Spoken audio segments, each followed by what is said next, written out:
की ही प्राप्ति हो जाती है, क्योंकि हर पक्षी पशु के रूप में भगवान है। नामदेव जी महाराज कुत्ते में भगवान को देखो प्रकट किया ना भगवान। एक बार श्री एकनाथ जी महाराज गंगोत्री से गंगा जल लेकर बहुत से भक्तों के साथ रामेश्वर चढ़ाने जाते थे। प्राय भक्त लोग ऐसा करते हैं कि गंगोत्री से गंगा जल लेकर रामेश्वर में चढ़ाते हैं कांवर में लेके। ऐसे ही वो जा रहे थे। जब रामेश्वर जी के पास पहुंचने वाले थे तो देखा एक गधा प्यास से तड़प रहा है, मतलब ऐसा दिखाई दे रहा है। तो उन्होंने विचार किया कि रामेश्वर जी में तो सब जल चढ़ाते हैं और ये प्यासा इसे कोई पिलाएगा नहीं। गंगोत्री से लाए थे रामेश्वर जी के लिए, नजदीक गए और गोद में गधे का सर लिया और हर हर महादेव करके पूरी गंगा जली। जे ही गंगा जली पिया तो और जो साथी थे सब हंसने लगे, यार मतलब इतनी मेहनत करके वहां से लाए और पास ही आ चुके थे रामेश्वर के, वहां नहीं चढ़ा, एक गधे को पिला दिया। वो तो रामेश्वर जी गए और वहां रामेश्वर आ गए। गधे को जे ही गंगा जल पिलाया तो भगवान उठ के बैठ गए, बोले मैं ही था, तुम्हारे को देख रहा था कि तुम केवल मूर्ति में ही मुझे समझते हो या सब जीवों में भी मुझे समझते हो। तुम्हारी इस दया से मैं द्रवित होकर यहीं प्रकट हो गया, क्योंकि कण कण शिव है, तो एक गधे से ही भगवान प्रकट हो गए। तो पशु पक्षियों की सेवा भगवान की सेवा, पर अभिमान न करे, भाव ऐसा रखे कि भगवान ने मुझे ये सेवा दी है और सेवा लायक बनाया है बस, और इसका प्रचार प्रसार न करे।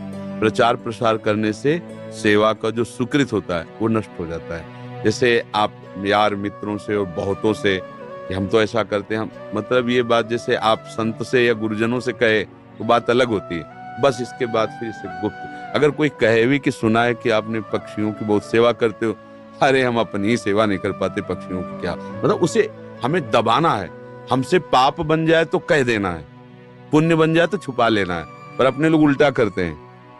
पुण्य बनेगा तो पोस्टर छपवा देंगे और पाप बनेगा तो कसम खा लेंगे कि किया ही नहीं है। यही हमारी दुर्गति का कारण बनता है। अगर हमसे कोई गलती हो गई और कोई पूछे आपसे गलती, वहां हो गई, अब दंड मिले जो तो वो नष्ट हो जाएगा। जहां आपने हाँ कहा तो पाप नष्ट हो जाएगा। अगर सभा में खड़ा होकर के स्वीकार कर ले तो दंड मिले ना मिले उसका पाप नष्ट हो गया। और हम सभा में पुण्य को कह सकते हैं, पाप को नहीं कह सकते, देखना है नहीं। तो अपने इस पुण्य को छुपाओ और पशु पक्षी में भगवत भावना करो। जब उनको दाना डाल रहे हो या फल जो भी जैसे पशु पक्षी हो, तो भाव करो, हे भगवान आप इन सब रूपों, और बढ़िया पुण्य बन जाएगा और बड़ा लाभ मिल जाएगा। हे भगवान आप इन रूपों में आके सेवा स्वीकार, नाथ हम पे प्रसन्न रहो कि हम सदैव आपकी सेवा करते हैं। भक्ति हो गई, इसी से भक्ति हो गई। सब में भगवान के दर्शन की भावना बनने लगेगी, ठीक है। पर कभी गलत धन कमा के सेवा की भावना मत रखना। मान लो चलो 1 लाख रुपए हम गलत करके ले रहे हैं तो 10,000 की सेवा, वो ठीक नहीं है। ईमानदारी से कमाओ, धर्म से कमाओ, और फिर उससे अगर 10 रुपए की भी सेवा करोगे तो बहुत बड़ी सेवा मानी जाएगी।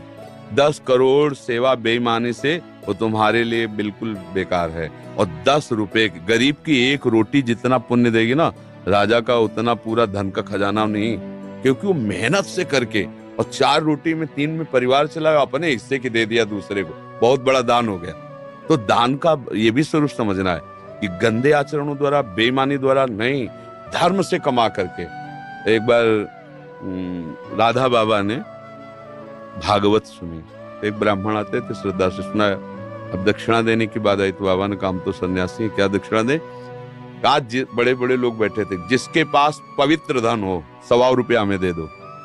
किसी की हिम्मत नहीं निकालने की, क्योंकि बाबा बिल्कुल सत्य पे प्रतिष्ठित महापुरुष। अब पवित्र होना चाहिए, इन्हें दंड मिलेगा। किसी की हिम्मत, एक घास खोदने वाला बगीचे में जो काम करता है दौड़ के आया, बाबा हमारा पवित्र है। वह कैसे तेरा पवित्र? बोले घास खोदता हूँ, मुझे कोई 1000-2000 ले मिलते, 100 रुपया तो हम दे देंगे। बोले हाँ तू दे। 100 रुपया लिया, पंडित जी को देखे, ये है दक्षिणा। हाँ ये 125 रुपया 125 करोड़ की बराबरी बिल्कुल नहीं हो सकती। वो 125 करोड़ बेकार, वो 125 रुपया अच्छा।